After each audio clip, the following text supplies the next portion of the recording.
Voilà, mes frères et sœurs, je suis très très heureux, encore ce matin, de continuer cette étude sur l'amour de Dieu ou l'amour divin. Et nous avons vu déjà, à 3 reprises, l'amour que le Père avait pour nous, l'amour que Jésus avait pour nous, et l'amour que le Saint-Esprit démontre à l'intérieur de nous. Et ça, c'est très important que vous fassiez cette différence, parce que Jésus a dit du Saint-Esprit, il ne parlera pas de lui-même, mais il se révélera en vous et il révélera tout ce que le Père et le Fils lui diront de dire et de révéler. Donc, on a vu ensemble la semaine dernière que le Saint-Esprit avait une double mission à accomplir d'abord envers les élus du Seigneur. Tout d'abord, quand le Saint-Esprit entre en nous, nous l'avons vu par un verset de Romains 5, verset 5, où il est dit que l'amour de Dieu est déversé du cœur de Dieu jusque dans notre cœur. Et alors, c'est très important que vous notiez ces choses, parce que dans les 3 études que je vais vous faire, c'est peut-être ce sont les études les plus importantes pour vous montrer comment nous allons entrer dans cet amour divin. Parce qu'au tout début, nous avons la sensation, le sentiment de se sentir aimé par le Seigneur. Et ça, c'est très important. Personne ne peut être en santé spirituelle s'il ne se sait pas aimé de Dieu. S'il y a des gens qui s'imaginent qu'il nous faut mettre un quota d'œuvres pour que Dieu continue à nous aimer, ça va devenir un fardeau très très lourd. Le Seigneur nous accepte, on l'avait vu, c'est John Stott qui l'avait dit, tels que nous sommes, mais il nous aime trop pour nous laisser tels que nous sommes. Donc il y a une seconde œuvre du Saint-Esprit qui va se réaliser en nous pour nous conduire vers la voie par excellence dont a parlé l'apôtre Paul et qui est la voie de l'amour. Et cette voie de l'amour, il le dira dans un autre passage de l'Écriture, c'est le lien de la perfection. En termes clairs, si vous vivez l'amour agapé du Seigneur, vous êtes dans la sainteté parfaite. Et c'est très important cela. La seule question qu'on doit se poser, c'est que est-ce que lorsque nous nous convertissons, nous sommes dans cet amour ? Et nous allons lire donc dans 2 Thessaloniciens, chapitre 3, verset 5, comment nous allons passer de l'amour objectif de Dieu en nous, c'est-à-dire cet amour que nous ressentons pour nous, personnellement, intimement, vers l'amour expérimental dans lequel vivait notre Sauveur Jésus-Christ et dont il appelle toute son Église à suivre ses pas. Voilà ce qu'il est dit. Que le Seigneur, alors là c'est entre parenthèses parce que dans nos versions françaises, évidemment on pourrait entendre que c'est Jésus, mais c'est l'Esprit. L'apôtre Paul dira aux chrétiens, or l'Esprit c'est le Seigneur. Aujourd'hui, Jésus est assis sur le trône de son Père, il règne sur la terre, il y a quelqu'un qui règne dans l'Église, il s'appelle le Saint-Esprit. Et c'est lui dont parle Paul, or le Seigneur, l'Esprit Saint qui est en nous, qu'il dirige vos cœurs vers l'amour de Dieu et vers la patience de Christ. C'est un verset qui est extraordinaire et c'est un verset que je dois vous expliquer parce qu'il est peut-être la base de la théologie chrétienne. Il y a donc dans le cœur de Dieu, ça c'est sous-entendu, tu peux nous le laisser s'il te plaît, c'est sous-entendu dans le grec original, avec le verbe diriger, ce verbe sous-entend qu'il y a un vif désir dans le cœur du Saint-Esprit de nous conduire vers l'amour agapé. On est loin, très loin de cet amour, hein, vous êtes d'accord avec moi, mais il faut qu'on aille vers cet amour. C'est très important. Voici ce qu'a écrit l'apôtre Jean à ce sujet. Nous avons connu l'amour que Dieu a pour nous. Ça, c'est la première étape du Saint-Esprit. Nous avons connu l'amour que Dieu a pour nous, par ce déversement que le Saint-Esprit a produit en nous. Et nous y avons cru. Il faut le croire, hein. Quand je dis à un chrétien, quand je te dis, par exemple, à toi, mon frère, Jésus t'aime, qu'est-ce que tu vas me répondre? Oui, je le crois, il m'aime. Alors là, tu rentres dans cet amour-là. Il faut qu'on le croie. C'est très important. Beaucoup de chrétiens mettent un bémol. Je ne sais pas trop, avec tout ce qui m'arrive, est-ce que le Seigneur m'aime? Mais mes frères et sœurs, la foi chrétienne, elle se positionne. Celui qui est ferme dans ses sentiments, dans ses convictions, tu lui assures la paix, dit un texte biblique. Et il rajoute, Dieu est amour. Donc amour agapé, hein. Et celui qui demeure dans l'amour agapé demeure en Dieu et Dieu demeure en lui. Et Jean va rajouter dans 1 Jean 4, versets 16 à 17, tel il est, tel nous sommes aussi dans le monde. Mes frères et sœurs, le programme de Dieu, en sauvant un être humain, c'est de l'amener à l'amour parfait. Emploie donc le verbe diriger, et il emploie avec une petite préposition qui, dans le texte original, renferme deux idées. Cette préposition signifie aller vers un endroit. C'est-à-dire, il y a un mouvement qui se produit, l'Esprit Saint va en moi, en vous, produire ce mouvement et nous conduire étape par étape jusque vers l'amour du Seigneur. Mais il y a deux idées principales qui sont contenues dans ce texte-là. Je bénis Dieu de ce qui m'a permis, avec des théologiens qualifiés, mais qui m'a permis de lire dans l'original. Et de voir, de comprendre, parce que mon rôle n'est pas simplement de vous paître, de prendre soin de vous visiter, de prier pour vous, mais de vous instruire dans la voie droite, parce que il y a énormément de croyances fausses dans le cœur des chrétiens. Or, la manière dont je crois détermine ma conduite, détermine aussi mes paroles. La première donc pensée, c'est que pour parvenir à cette voie par excellence de l'amour, l'Esprit Saint doit avoir pour partenaire notre volonté. Mes frères et sœurs, c'est primordial. Le chrétien qui demeure oisif, passif, qui ne donne pas la main d'association au Saint-Esprit, ne sera jamais conduit vers l'amour véritable. Il restera à l'amour simplement humain pour le Seigneur. Et je vais vous montrer combien cet amour-là est acceptable devant le Seigneur. Mais si on doit aller vers cet amour, c'est que nous n'y sommes pas encore. C'est très important. Et la seconde pensée qui ressort de ce passage, c'est que lors de cette aventure spirituelle que vous et moi, nous allons mener, nous pourrons toujours compter sur la patience du Seigneur pour que notre foi ne défaille jamais, car nous serons inévitablement confrontés à des moments d'épreuve, de lassitude, de doute et de découragement. Ce qui est formidable avec le Seigneur, c'est que si vous trébuchez dans cette marche vers l'amour de Dieu, vous pouvez toujours compter sur la patience du Seigneur.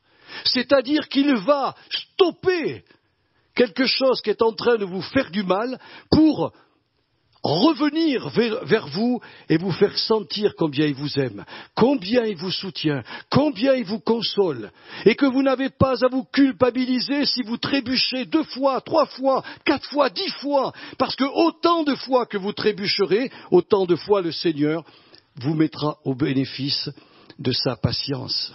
Moi, quand j'ai lu ce verset et que je l'ai compris dans l'original, ma vie a changé. Parce que je me suis dit, Dieu ne met pas la barre ici, il met la barre là. Et je pense que même une mamie comme notre sœur qui a des difficultés dans son dos peut lever la patte pour la poser au-dessus de la barre que le Seigneur a posée. Elle n'est pas haute, elle est à ras de terre. Les supraspirituels la mettent, on ne sait pas où. Ce qui veut dire que même les grands géants là qui font, vous savez, du saut à la perche, ils n'arriveront pas à passer. Non, non, le Seigneur n'est pas comme ça. Alors, moi, ça m'a perturbé. Et je me suis dit, mais alors Seigneur, quel est ton programme? Si nous devons aller vers l'amour de Dieu, il y a un programme. Ce programme, on va le lire dans 2 Pierre, chapitre 1, verset 3 jusqu'au verset 7. Oh, vous l'avez lu, ce programme. Mais on va le reprendre. Comme sa divine puissance nous a donné tout ce qui contribue à la vie, à la piété, je vous fais remarquer, il nous a donné, pas il nous donnera, c'est même pas une prière qu'on fait pour l'avoir. C'est fait, c'est acquis. Quand on s'est converti et que l'amour de Dieu a été déversé en nous pour nous faire sentir combien il nous aime, il nous a donné tout ce qui contribue à la vie et à la piété. J'ai en moi la nature divine. Voilà. Au moyen de la connaissance de celui qui nous a appelés par sa propre gloire et par sa vertu, lesquels nous assurent de sa part les plus grandes et les plus précieuses promesses, afin que par elles, vous deveniez, alors c'est beau ça, par ces promesses qu'il faut y mettre notre foi, vous deveniez participants de la nature divine, en fuyant la corruption qui existe dans le monde par la convoitise. À cause de cela même, faites tous vos efforts pour joindre à votre foi la vertu, à la vertu la science, à la science la tempérance, à la tempérance la patience, à la patience la piété, à la piété l'amour fraternel, à l'amour fraternel l'amour agapé. Ils ont gardé le mot charité parce que dans le vieux français, charité, c'était l'amour désintéressé, l'amour d'admiration, l'amour désintéressé. C'était le vieux français. Aujourd'hui, quand on parle de charité, on pense toujours à donner de l'argent à celui qui me demande quelque chose. C'est pour ça qu'ils ont gardé la vieille version française pour nous pousser à comprendre que c'est au bout de ce programme. Est-ce que vous réalisez, frères et sœurs, que c'est au bout de ce programme que se trouve l'amour agapé? Si vous faites le voyage avec moi ce matin, si vous comprenez ce que j'ai compris, et si vous donnez votre volonté, parce que ça c'est la clé, nous l'avons vu, le Saint-Esprit ne peut rien faire en nous si nous ne le voulons pas. Je prends un exemple, pas dans notre Église, mais dans l'Église de Jésus-Christ en général. Si je ne me détermine pas à venir aux rencontres personnellement, le Saint-Esprit ne viendra pas me pousser. Il y a des chrétiens qui vont vivre chez eux, enfermés comme des ermites, le Saint-Esprit ne va pas les réveiller. La Bible était suffisante pour nous réveiller. Les prédicateurs sont suffisants pour expliquer aux chrétiens le programme divin. Mais il faut bien leur préciser, et c'est ce que je fais ce matin, il a impérativement besoin de votre volonté. Pourquoi? Parce que quand vous entrez dans la dernière partie de ce programme divin, ce n'est plus vos émotions, ce n'est plus votre intelligence qui est liée seulement à l'amour agapé, mais c'est votre volonté. En réalité, vous n'avez plus de problème. Celui qui marche dans l'amour marche dans la perfection. Vous n'avez même pas besoin d'obéir aux commandements de Dieu si vous aimez. Tous les commandements de Dieu s'accomplissent au travers de vous. Pourquoi? Parce que si vous vivez par l'amour agapé, vous ne ferez pas de mal à votre prochain. C'est ça qui est important, on le verra.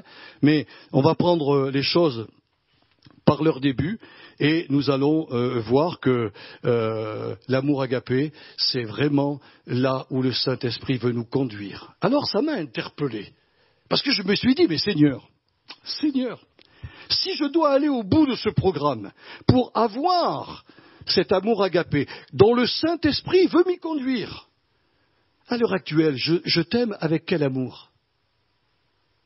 Et le Saint-Esprit m'a montré un texte, une histoire que vous connaissez parfaitement, et je vais vous la remettre en mémoire. Après la résurrection, l'apôtre Pierre, Simon Pierre, qui avait renié son maître, est parti reprendre son boulot. Il est redevenu pêcheur, mais pas d'hommes, mais de poissons. Et voilà qu'à un moment donné, sur une plage, il y a un repas qui chauffe, et le Seigneur se trouve là. Je crois que c'est Jean qui a dû interpeller tout le monde en disant « C'est le Seigneur !» Alors Pierre, évidemment, le fougueux, il plonge et il va rejoindre le Seigneur pendant que les autres, très intelligemment, garent la barque. Ils sont sortis tout secs de la barque, mais Pierre, le connaissant, est sorti tout mouillé devant Jésus. Et là, ils ont mangé ensemble. Le Seigneur a commencé à faire un repas avec eux. C'est beau, hein ? Le Seigneur commence à faire des repas avec nous quand on se convertit. C'est tellement merveilleux. Il ne commence pas par nous dire « fais ceci, fais cela, sinon attention, tu vas avoir le coup de bâton ». Il ne fait pas ça, le Seigneur. Il nous donne un repas. Il est près de nous. Il nous cajole, un peu comme un agneau. L'agneau, on ne lui demande pas de ressembler à la brebis. C'est un agneau. Donc on le cajole, on le porte sur soi, on lui dit « oh que t'es mignon ». Voilà, et le Seigneur nous dorlote. Oui, il nous dorlote. Je le crois, sincèrement, au tout début de la conversion.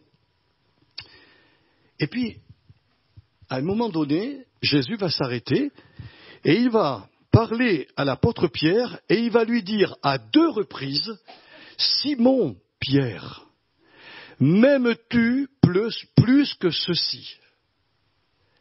Et c'est intentionnellement que notre Seigneur, on ne peut pas le faire ressortir dans nos versions françaises, mais Jésus va employer le verbe agapao. C'est-à-dire, c'est vraiment l'amour désintéressé, l'amour lié à la volonté de Simon-Pierre. Il lui pose la question, « M'aimes-tu plus que ceci ?» Et le pauvre Pierre, qui savait qu'il avait renié 3 fois son maître, va lui donner une réponse très claire. Et c'est ça où je veux en venir ce matin, qui est très important que vous le notiez. Il va lui dire « Seigneur, tu sais que je t'aime ». Seulement, Simon-Pierre va prendre soin de ne pas utiliser le verbe agapao, mais il va utiliser le verbe philéo. Philéo, c'est l'amour amitié. C'est une affection profonde pour une personne. Vous vous rendez compte ? C'est une affection, une relation affective, liée beaucoup plus au sentiment qu'à la volonté. Alors pourquoi il a utilisé ce mot ? C'est important d'avoir des réponses.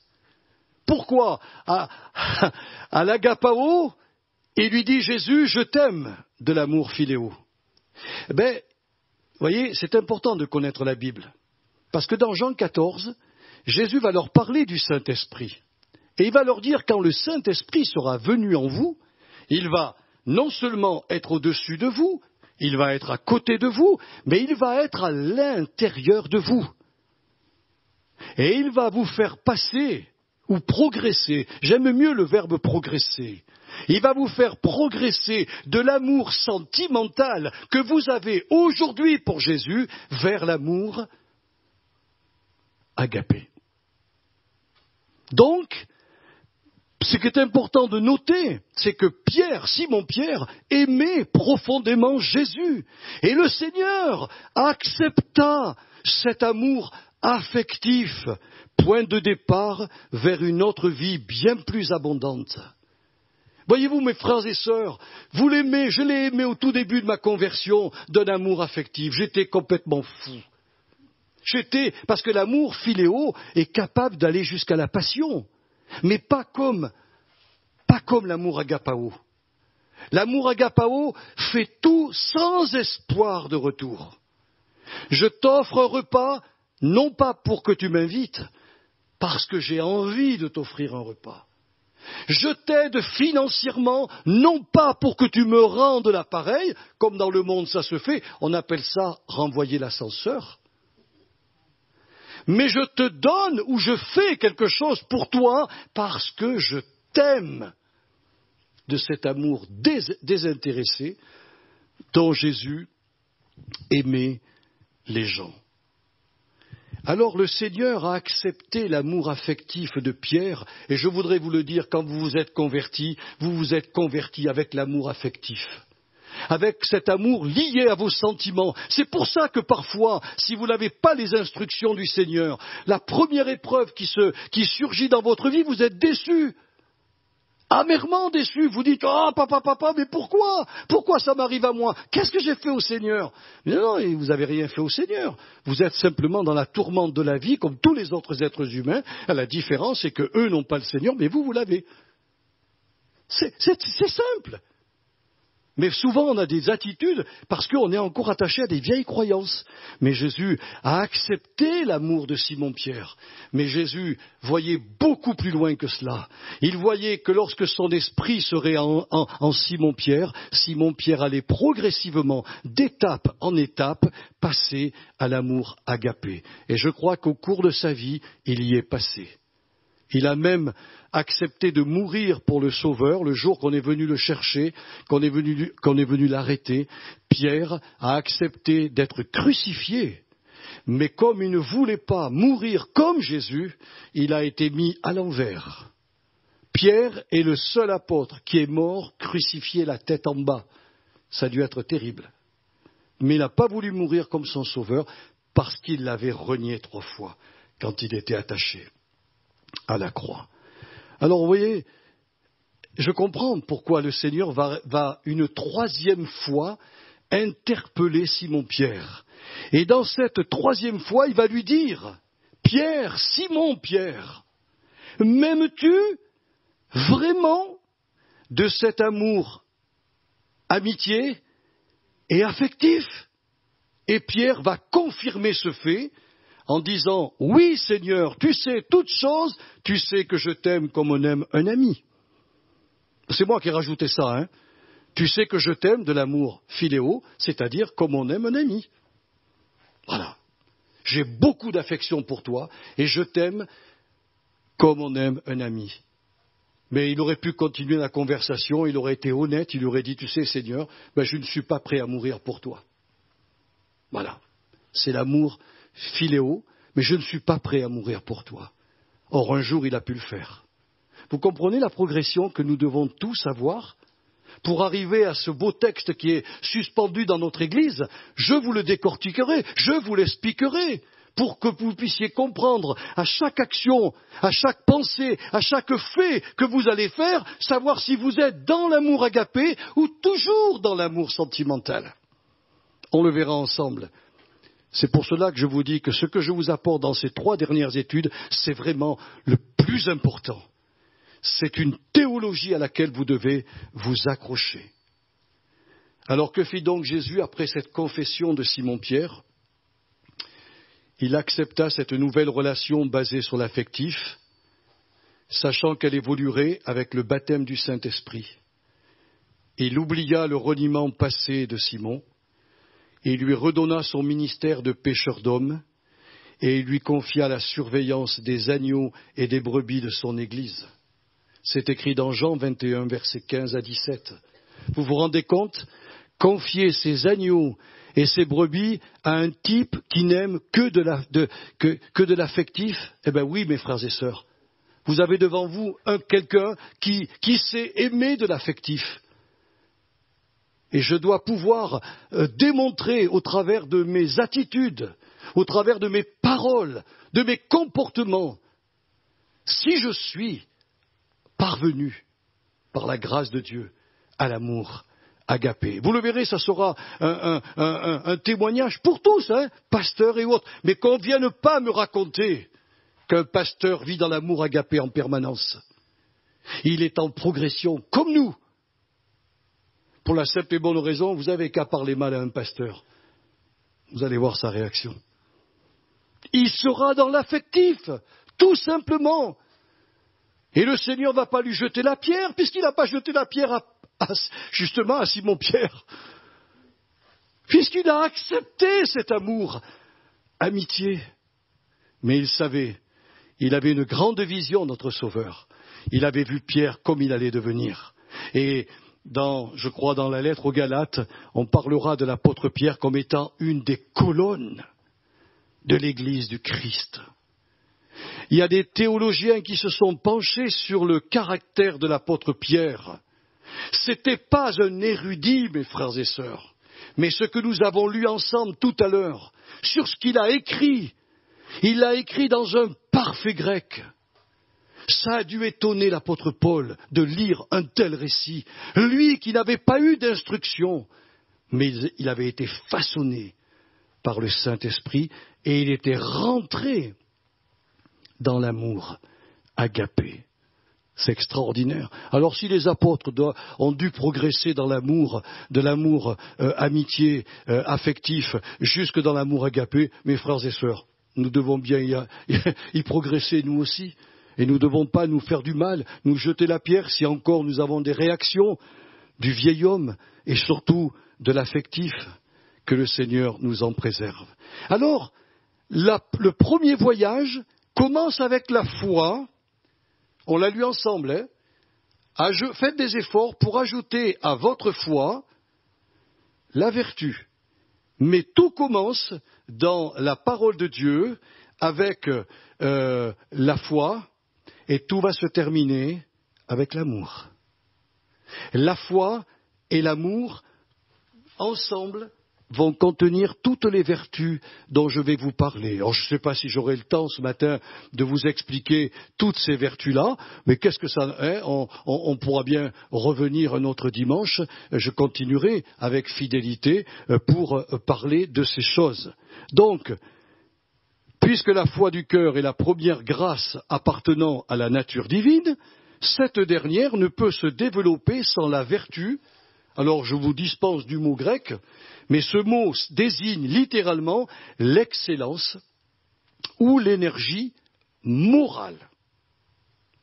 Je ne peux pas, avec ma foi, me transformer si je n'ai pas en moi la vertu de Dieu qui est l'excellence morale.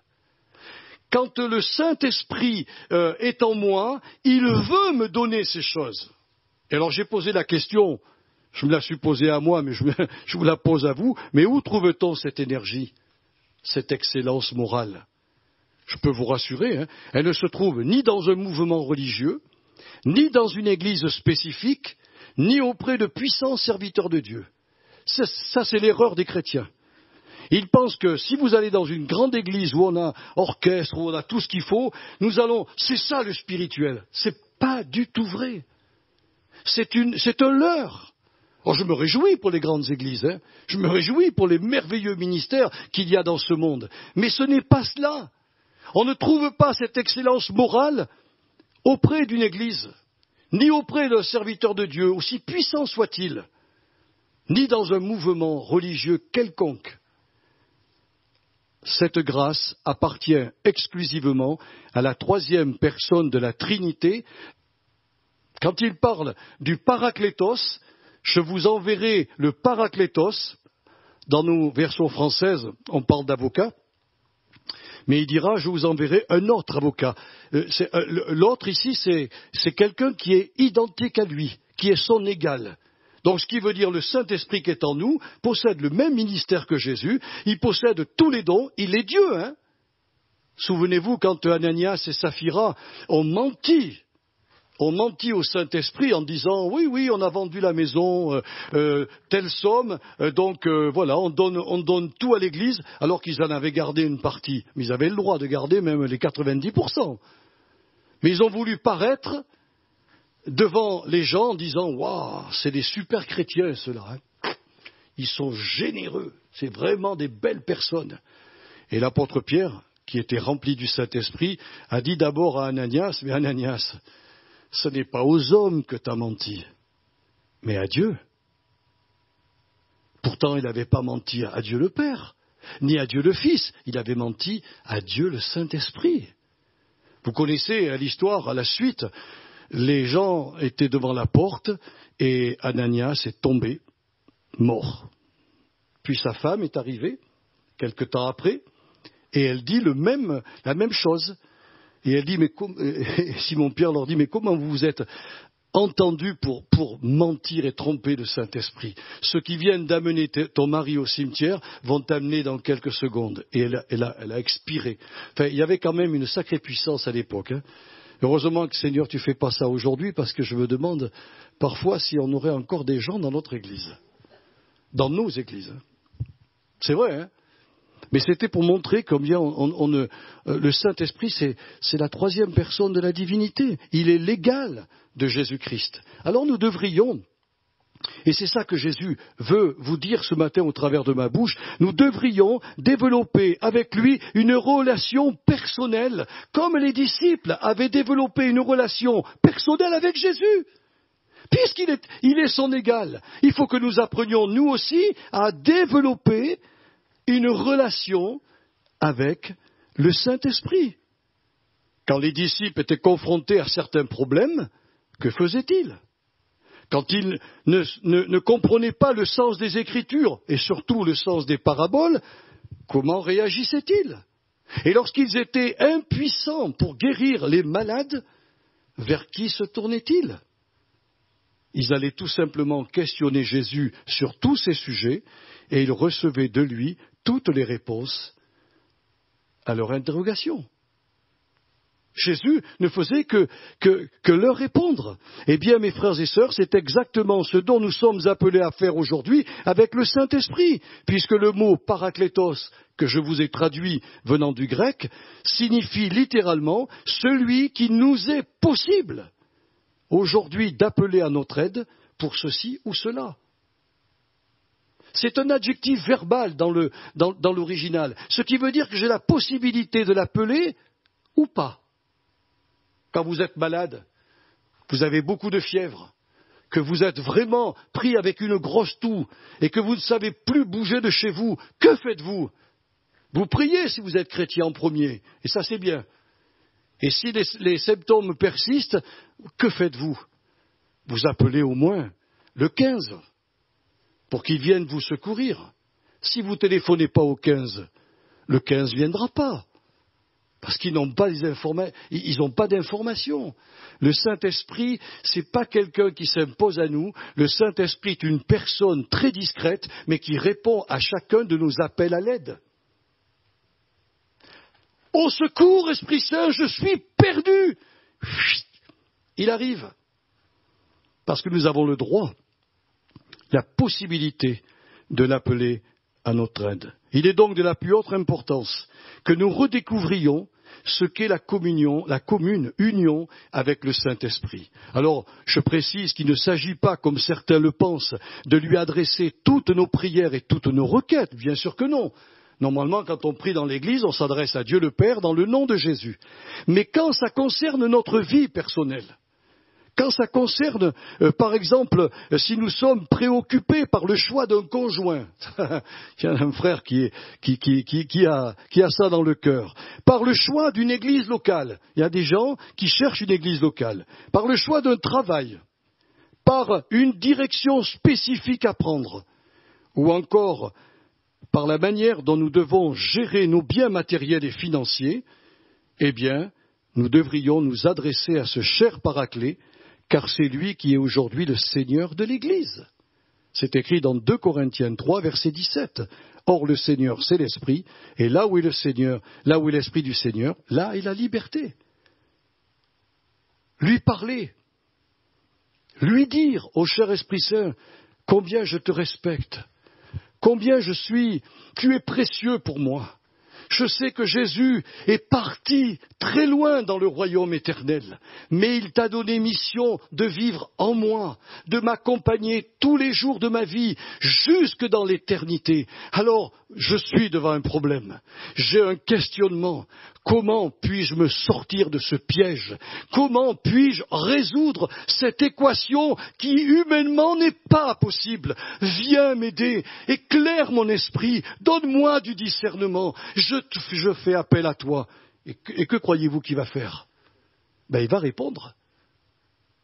Et comment il va faire, je ne sais pas. Peut-être par un texte biblique, peut-être par une prédication que vous allez entendre, peut-être un frère ou une sœur de l'Assemblée viendra en disant « Écoute, j'ai à cœur de te donner ceci, je ne sais pas pourquoi », et ça peut être la réponse à votre questionnement. Peu importe la manière dont il va le faire, il va le faire. C'est ça qui est beau. Alors j'espère que vous allez faire comme moi. J'ai appris avec les années à parler au Saint-Esprit. J'ai appris à lui dire, tu es Dieu dans toute ta puissance.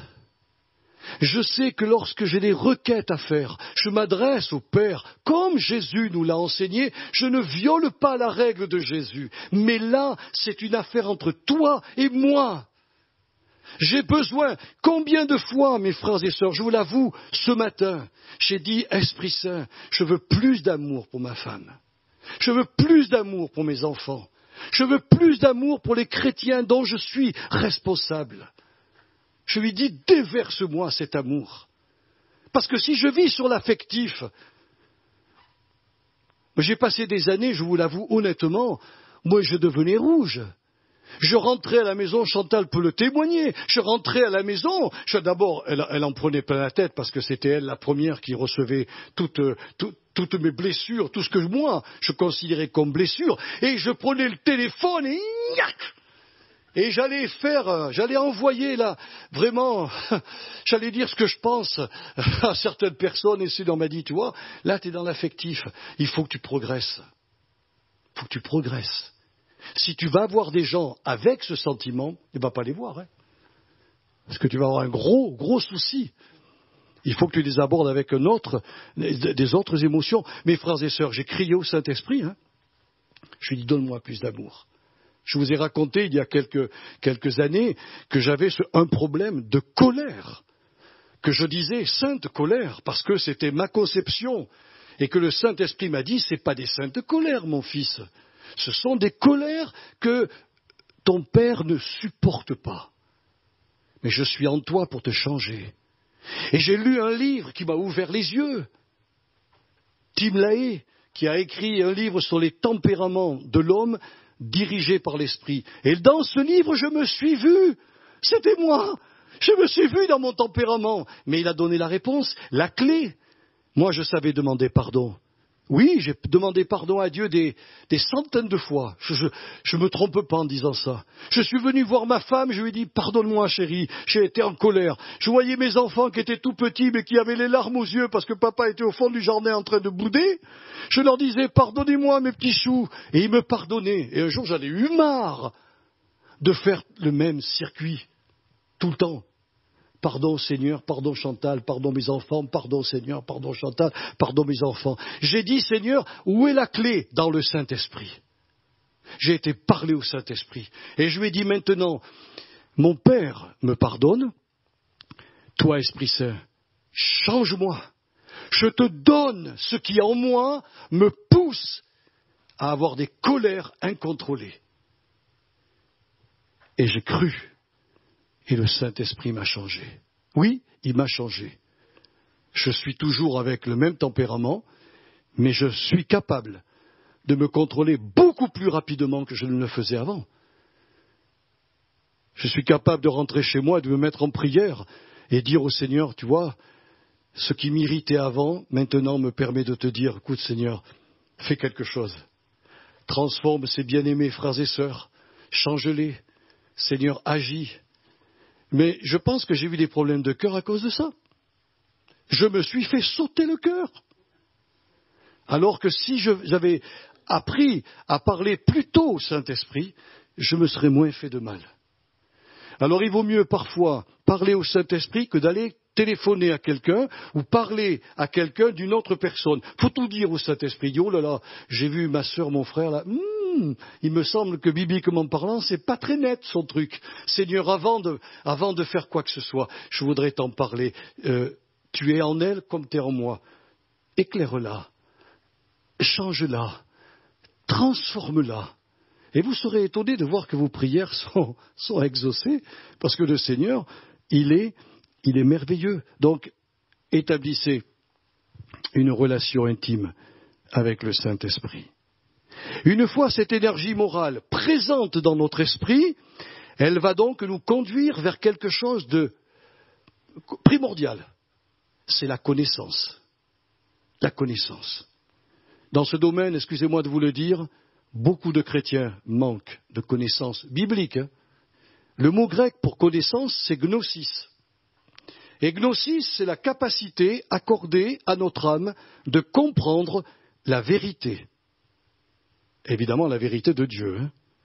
Or, la vérité ne se trouve pas dans la littérature profane. Vous pouvez acheter tous les livres profanes, vous ne trouverez pas la vérité.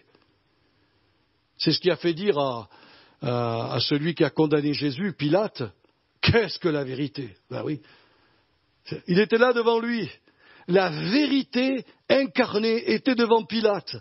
Et il a osé lui dire, qu'est-ce que la vérité? Qu'est-ce que vous voulez que Jésus réponde à ça? Il avait dit un jour, je suis la vérité. Et je suis le chemin. Et je suis la vie. La vérité, elle est incarnée totalement en Jésus-Christ. Mais elle ne se trouve pas dans la littérature profane, ni dans les grandes bibliothèques de ce monde. Elle est totalement incarnée dans les 66 livres de la Sainte Bible. Totalement incarnée. Alors évidemment, il y a des petits malins qui ont dit, mais la Bible, ce n'est pas toute la parole de Dieu. Évidemment, mes frères et sœurs, que dans la Bible n'est pas contenu tout ce que Dieu a dans sa tête. Mais tout ce que nous avons dans la Bible est suffisamment pour nous conduire au ciel. Point barre. Là-haut, en arrivant, notre intelligence sera transformée, nous verrons, nous connaîtrons comme on a été connu, et nous connaîtrons tout instantanément. Les questions que vous vous posez aujourd'hui sur Pierre, Paul et Jacques, vous les aurez instantanément au ciel. Pourquoi? Parce que toutes les cases de votre intelligence retrouveront leur splendeur, si je puis dire. Quelqu'un a dit que nous fonctionnons qu'à 10% du cerveau. Les plus grands génies sont peut-être à 16 ou 17%. C'est des gens qui ils sont extraordinaires. Mais ce n'est que 17%. Quand vous fonctionnerez à 100%, ça veut dire quoi? Heureusement qu'on ne l'a pas ici.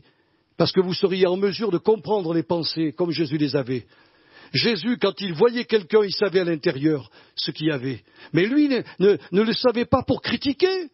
Lui, il savait pour aider. Il était là pour aider. Dans le ciel, on aura cette capacité. Alors la logique veut que pour comprendre la vérité, il est nécessaire que celle-ci soit d'abord placée dans notre intelligence, afin qu'elle puisse mettre le doigt sur nos fausses conceptions mentales et nos fausses croyances. Si vous saviez combien de chrétiens vivent sous des fausses croyances, tout simplement parce qu'il leur manque la connaissance de la vérité. L'énergie de Dieu, l'excellence morale veut que nous ajoutions dans notre intelligence la connaissance de la vérité pour que chaque fois que nous lisons la Bible, je ne sais pas comment vous faites quand vous la lisez, mais c'est comme s'il y avait le doigt de Dieu qui venait, comme ça, clic. Et je me dis, oh Seigneur, tu viens de mettre le doigt sur quelque chose que j'avais jamais pensé. Et ça va durer toute notre vie, ça. La vérité contenue dans les 66 livres de la Bible. C'est pour ça que l'apôtre Paul dira à Timothée, toute l'écriture est inspirée de Dieu pour enseigner, pour convaincre, pour corriger et pour instruire dans la justice. Mais il nous faut faire des efforts personnels, vous comprenez bien. Si vous laissez votre Bible sur la table de nuit ou dans votre bibliothèque, il y a des gens que je visite, ils sont extraordinaires. Quand on parle un petit peu de Dieu, il me dit, mais moi dans ma bibliothèque, j'ai une Bible, mon pauvre ami, elle vient presque de Gutenberg. Hein. Elle est belle, elle a des images, mais ils ne la lisent pas, elle est là. Il faut faire des efforts pour prendre la Bible et la lire fidèlement, quotidiennement, et puis pour y réfléchir aussi. Réfléchir sur ce qu'elle nous dit à nous. On parlait avec des bien-aimés hier soir, et quelqu'un me disait, mais moi je connais quelqu'un qui ouvre la Bible pour les autres. Pas pour lui, c'est pour les autres. Et il lit la Bible, ça correspond bien, tiens, mon frère. Alors que la Bible, quand il la lit lui-même, c'est pour lui. Mais il ne le voit pas. Il la lit pour les autres. Moi, quand je lis la parole de Dieu, bien sûr que je la prépare, je la lis pour vous nourrir et vous faire du bien, mais d'abord, elle me parle à moi. Et je dis, Seigneur, là, je vais prêcher ces choses à mes bien-aimés, mais je ne suis pas à cette hauteur. Fais-moi pénétrer dans cette dimension. Oh, que c'est beau ce que tu viens de me dire. Mais Seigneur, moi, j'ai envie, le premier, à être transformé, changé. Et je voudrais vous dire qu'il vous faut aussi, mes frères et sœurs, beaucoup d'humilité pour vous laisser également instruire par les divers ministères du corps de Christ, c'est-à-dire les pasteurs, les docteurs, les anciens. Il faut de l'humilité. Il y a des gens qui sont toujours en train de juger ou de critiquer le ministère qui est en place. Mais on n'a pas le droit de critiquer. Si quelqu'un est pasteur, il n'est pas forcément un docteur. Si vous avez un pasteur et un docteur, c'est bien, c'est super. Mais il y a des gens, il y a des prophètes, il y a des docteurs qui sont à part, il y a des apôtres que le Saint-Esprit appelle encore aujourd'hui. Mais ces gens-là, on les voit très rarement dans nos églises. Mais ils existent. Mais les enseignants sont là. Et là où les communautés commettent des erreurs, c'est qu'elles pensent que celui qui est à la tête est forcément un docteur. Et ce n'est pas toujours vrai. Il y a des gens qui sont capables d'enseigner. Et ça, c'est merveilleux quand vous avez un pasteur qui est capable d'enseigner, un frère ancien qui est capable de se lever et d'enseigner. Alors ça, c'est bien. Ça met l'Église dans une nourriture spirituelle beaucoup plus grande. Méditation personnelle, oui. Se laisser instruire, c'est aussi un acte de foi et d'humilité. Un jour, on a eu un problème. Et avec Chantal, on a été invités et on a rencontré un pasteur qui avait vécu une grosse division dans son église. Et puis, il nous a donné quelques conseils pour nous aider dans ce qui venait de nous arriver. Et il m'a dit à un moment donné, tu sais Joël, les personnes qui sont en face de toi, si elles ne sont pas enseignables, c'est même pas la peine que tu continues. Tu ne les convaincras jamais.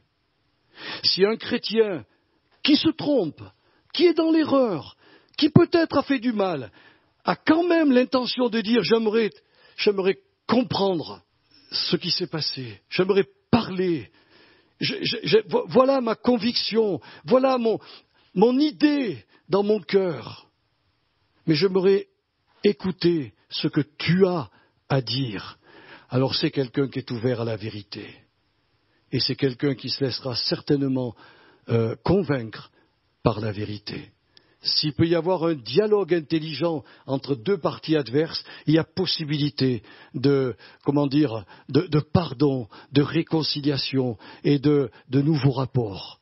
Mais quand quelqu'un est en face de vous et qui vous dit « moi je sais, toi tu sais pas », c'est plus la peine. C'est plus la peine. Vous ne pouvez plus parler. Parce que ce que vous voudriez dire n'en rentrera pas. Un jour, Jésus a eu le cas, il a eu des personnes, c'est écrit dans Jean 8, à partir du verset 30, si vous prenez des notes, vous le lirez, il est dit, c'était des Juifs qui crurent en lui. C'est bien, mais Jésus, connaissant toutes choses, leur a dit, si vous m'aimez, gardez ma parole, vous connaîtrez la vérité, et la vérité, qu'est-ce qu'elle fera ? Elle vous affranchira. C'est-à-dire, elle viendra, parce que vous allez la lire et la connaître, mettre le doigt sur ce qui ne va pas. Mais ils ont dit mettre le doigt. Ouh, on est esclave de rien, nous. Voilà. Inenseignable. Quelques versets plus loin, dans le même chapitre 8, ces disciples-là furent appelés disciples de Satan, parce que Jésus leur dit, ma parole ne pénètre pas en vous. Mes frères et sœurs, c'est la clé à l'énergie morale que le Saint-Esprit me donne, à l'excellence morale qu'il place dans mon esprit, je mets la connaissance pour permettre au Saint-Esprit de dire Joël Loubia, ici ça va pas, mais là ça va, et ça c'est à changer, mais avec amour, avec tendresse. Je n'ai jamais entendu la voix du Saint-Esprit me dire change, allez, jamais, jamais. C'est une colombe très douce. C'est un vent doux et léger comme l'a expérimenté Élie le prophète dans sa caverne. Vous vous souvenez ? Il y avait le feu, les éclairs, Dieu n'était pas dans cela. Il y a eu le vent qui a brisé les rochers, Dieu n'était pas là-dedans. Et il a entendu une voix douce et légère. Il a dit, c'est la voix de Dieu. La voix de Dieu ne vient à nous que d'une manière douce et d'une manière légère. Alors, je vais terminer avec ceci ce matin. Vous voyez, je pensais faire tout, mais à combien je suis heureux de pouvoir vous expliquer ce que j'ai compris. et combien c'est important que vous soyez attentifs.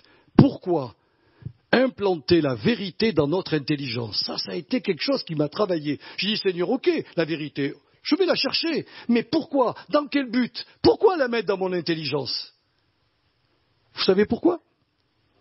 Parce que, en grec, le mot noos, qui est le mot intelligence, c'est la faculté divine qui a été donnée aux humains pour diriger les autres puissances de leur âme. Je répète, le noos, l'intelligence en grec, est la faculté que Dieu a implantée dans l'homme pour lui permettre de diriger toutes les autres puissances de son âme. C'est là que le diable vient nous troubler, dans nos pensées. Le combat se situe dans notre tête. Le combat se situe au niveau de nos pensées. Le diable ne veut pas que les autres puissances de notre âme soient conduites par le Saint-Esprit. Alors il mettra du mensonge. Alors il mettra, c'est pour ça que la Bible nous parle dans Éphésiens 6, de nous revêtir du vêtement du combat, du soldat. Parce qu'il y a des mauvais esprits dans les lieux célestes qui cherchent à nous détourner. Détourner de quoi? De ce que je vous enseigne ce matin, d'arriver jusqu'à l'amour agapé. C'est tout. Parce qu'il sait que si vous entrez dans l'amour agapé, Satan n'a plus rien à faire avec vous. Vous m'entendez? Satan ne pourra plus rien faire avec vous. Parce que vous allez aimer du même amour de Jésus et vous êtes sur la voie de la sainteté parfaite. Et là, il n'y aura plus de problème. Le frère Osée, le prophète Osée, va déclarer à Israël à son époque, poussé par le Saint-Esprit, il va lui dire, mon peuple est détruit parce qu'il lui manque la connaissance. Le verbe détruire ici, c'est réduit au silence. Mes frères et sœurs, quand un chrétien est réduit au silence, qui ne témoigne plus, qui ne prie plus dans l'église, qui ne loue plus le Seigneur, qui ne vient plus aux réunions de prière pour s'accompagner avec ses frères et sœurs, mes frères et sœurs, Satan a gagné. Satan l'a trompé dans sa pensée. Et à l'époque, Israël était détourné, réduit au silence, tout simplement parce qu'il lui manquait la connaissance. Et alors le Seigneur va rajouter l'autre moitié de ce verset qu'on ne peut pas négliger, parce qu'il y a des gens qui avaient la connaissance, mais ils refusaient de la mettre en action. Il leur dira, puisque tu as rejeté ma connaissance, je te rejetterai de mon sacerdoce. Alors il y en a qui disent, eh bien voilà, le chrétien il est perdu. Non, il n'est pas perdu. Non, il n'est pas perdu. Non, il ira dans le salut éternel. Mais ce qu'il perd, c'est le sacerdoce de Dieu, la présence dans la gloire de Jésus, l'honneur qui nous fait d'être son épouse. C'est tout. Vous le verrez quand je terminerai cette étude. Nous avons besoin de nous revêtir de la robe de mariée. C'est pendant notre pèlerinage terrestre qu'on le fait. C'est après avoir écouté les messages comme je vous apporte qu'on entre et qu'on commence à coudre notre robe de mariée. Alors voilà, on va s'arrêter là, on va remercier le Seigneur et puis on va chanter un dernier chant ensemble. D'abord, je vous invite à vous lever et on va s'incliner devant celui qui nous a donné cette parole, qui est une parole extraordinaire, une parole puissante, une parole merveilleuse que nous chérissons et que nous voulons voir nous faire conduire, nous amener jusque dans une profonde connaissance de Jésus-Christ. Père Saint, c'est avec une grande joie, une force et une foi spéciale que tu as placée en moi, que je peux instruire mes frères et sœurs dans ce que j'ai compris. Oui, ce verset est beau. L'Esprit, le Seigneur l'Esprit, va nous conduire vers l'amour agapé et vers la patience de notre Seigneur Jésus-Christ. Père, le grand voyage et le grand programme que tu as prévu pour nous, c'est celui de nous amener à être pleins de cet amour dans nos vies, pleins dans nos pensées, pleins dans notre cœur, pleins dans nos actions. Alors Seigneur, oui, Tu as accepté, comme nous l'avons vu, tu as accepté qu'on t'aime avec un amour sentimental, un amour amitié. C'est le point de départ de la vie chrétienne. Mais c'est le commencement du beau voyage. Seigneur, on ne doit pas s'arrêter là.